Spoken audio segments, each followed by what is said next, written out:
Director.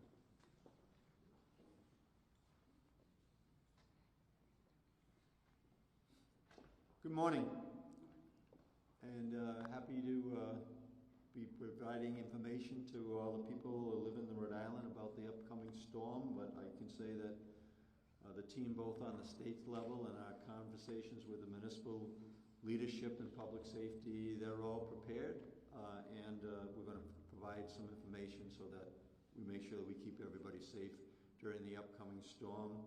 Happy to be here with our Lieutenant Governor and the entire team that's here that we've been meeting with regularly over the last 24 hours. So we're expecting at least 12 inches of snow across much of the state. It's expected to start Sunday morning, tapering off by early Monday evening. The heaviest snowfall on Sunday is expected between 2 o'clock and midnight,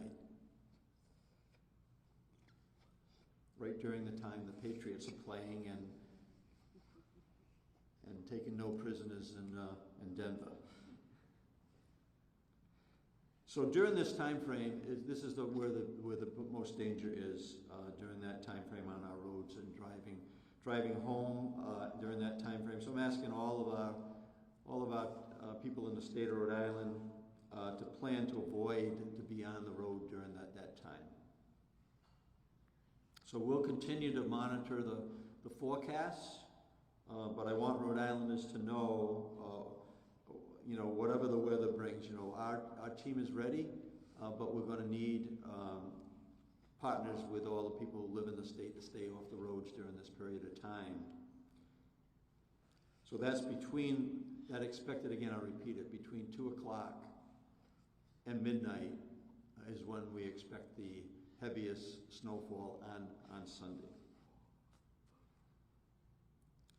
So our State Emergency Operations Center will be activated for this storm, and we'll have personnel that will be right with emergency management during that time frame, monitoring and making sure we're responding on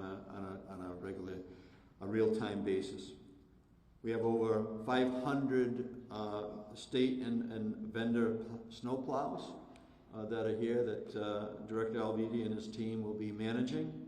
60 tons of salt will be available as well, and all the state roads have been pre-treated in preparation for the storm. The state police will have extra troopers and monitoring the highways and assisting motorists. And Rhode Island Energy has called in additional restoration and tree crews, 90 restoration crews along with 65 tree crews, and we're looking to make sure that power is available during the entire storm. But all emergency pop-up shelters sites are activated, which I think is really important for us. If there is any questions about sheltering, you can call 211. Courtney's here from the United Way, or the Executive Office of Housing website, which lists all the different shelters that have been active and that are being activated now in different communities. So that, to me, is very important, that we make sure that the sheltering is in place, but also that we make sure that everybody understands that they need shelter, that there's a warm place for them to be if they need it. A few updates in terms of state government operations. Sunday and Monday, we'll be putting an adverse weather policy in place tomorrow between 3 o'clock on Sunday through Monday at 10 a.m. Again, that's an adverse weather policy, and we will monitor that. So if conditions change and we need to extend that, we'll let you know. But at the moment, that policy will be in place for state employees from 3 p.m. through on Sunday to Monday at 10 a.m. That means essential employees should report to work.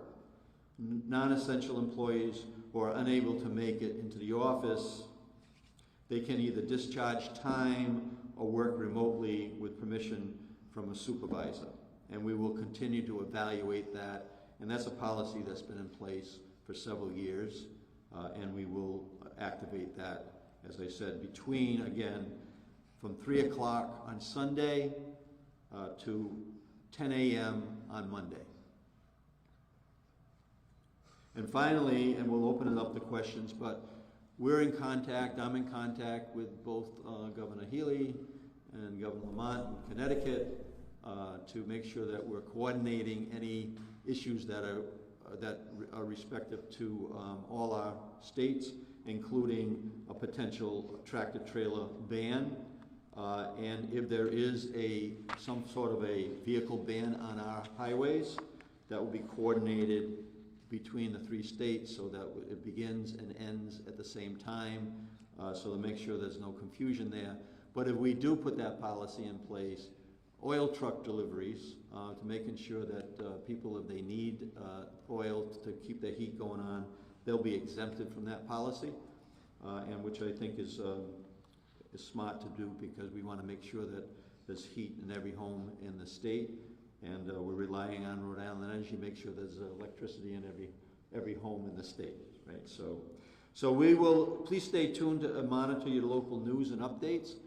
If we need to come together again for any additional information, we will. Right now, the message to Rhode Islanders is this: avoid travel during the storm. Give our plows room to work safely. I'll repeat that again. As a former mayor and now governor, I know how difficult it is to be removing snow, whether it's on your side streets in your local community or whether it's on state highways.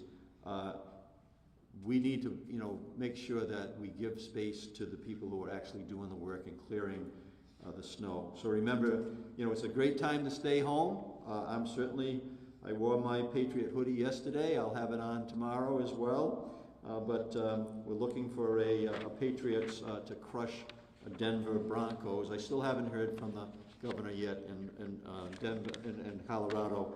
I've offered a little gentleman's bet, but I haven't heard back from him yet. But I think that we'll do just fine. So we'll stay informed, and right now we'll open it up to any questions that anybody might have with any of the leadership that's standing with me today.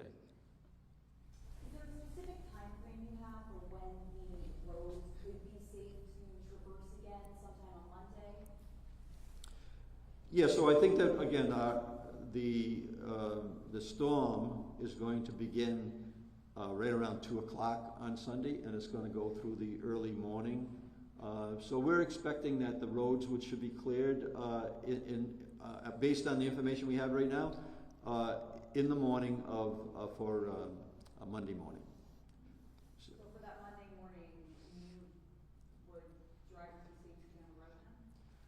Peter, you want to just fill that blank in, please?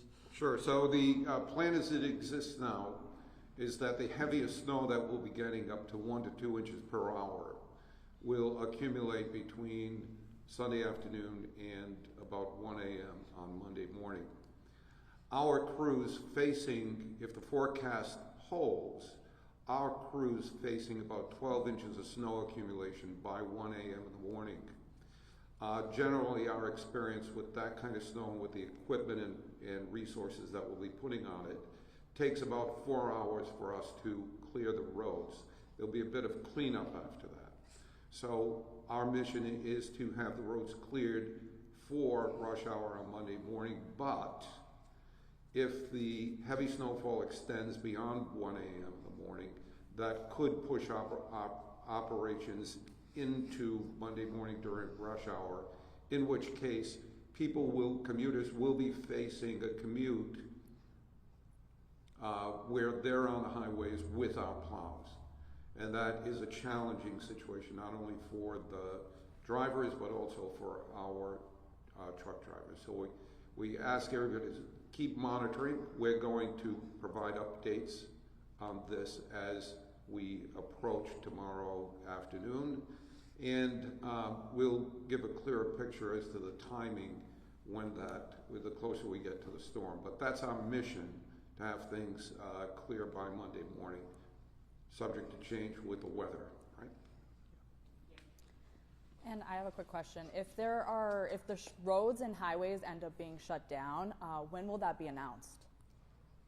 So we're in coordination right now with our transportation departments, both in Connecticut and Massachusetts, and I'm in contact with the governors.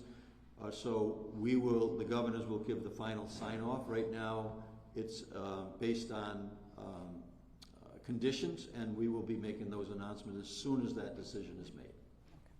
Okay, thank you. Handicap, Providence School. English and Spanish. Providence schools will make their decision at 4 o'clock after they meet with the city. But we also have 22 LEAs that have announced that they will go virtual or will have a snow day on Monday. El Departamento de Educación de Providence va a tomar la decisión después de las 4 de la tarde hoy, después que se coordine con la ciudad, y tenemos ya 22 distritos que han anunciado que van a tener virtual o que van a estar cerrados. Thank you, Commissioner. Are specific areas of the state being prepared differently? I know the snowfalls may vary in some areas. No, I think that's we're going to get snowfall everywhere, so we're preparing that. Northern Rhode Island's going to get more snow than southern Rhode Island, but it's the same preparation, and the same issues will apply statewide. If we put a truck ban in, it'll be right through the entire state. Yeah. For Rhode Island Energy, how many crews are on standby? As the governor announced, we have 90 restoration crews, so those are crews that would actually restore power outages themselves, and then we have additional 65 forestry or tree crews. I would like just to say, and that would be to cut and clear, tree limbs and other trees that may come down. We are not expecting widespread outages from this. Light and fluffy snow is not a concern for us. What is a concern for us is people driving and hitting our infrastructure, right, hitting our poles. So we highly recommend you adhere to the governor's advice to stay off the roads. And as we go through this event, certainly we'll be fully staffed with our operations centers to restore any outages that may occur. Yeah, thank you. I think it's all worth repeating is that, look, we've gone through these before. We're Rhode Island, and we've had storms before, and we know that the complications come with travel, that is unnecessary travel, and that gets in the way of the plowing, and that also, as Brian just said, it can create damage to infrastructure that's going to could impact hundreds of thousands of people with their electricity. So I think it's really important that people stay off the roads unless it's essential. All right, we good? All right, if we need to come re-huddle back in, we will, and we'll notify you if there's any changes. But thank you all for being here, and let's stay safe, making sure we really follow the direction of the professionals that are here, not only in the state level, but also the municipalities. We're in contact with all the municipal leaders as well. Let's stay off the roads, and if you need help, 211, or call into your local public safety, whether your police departments or your town halls, city halls. We'll coordinate everything together, and thank you all for being here.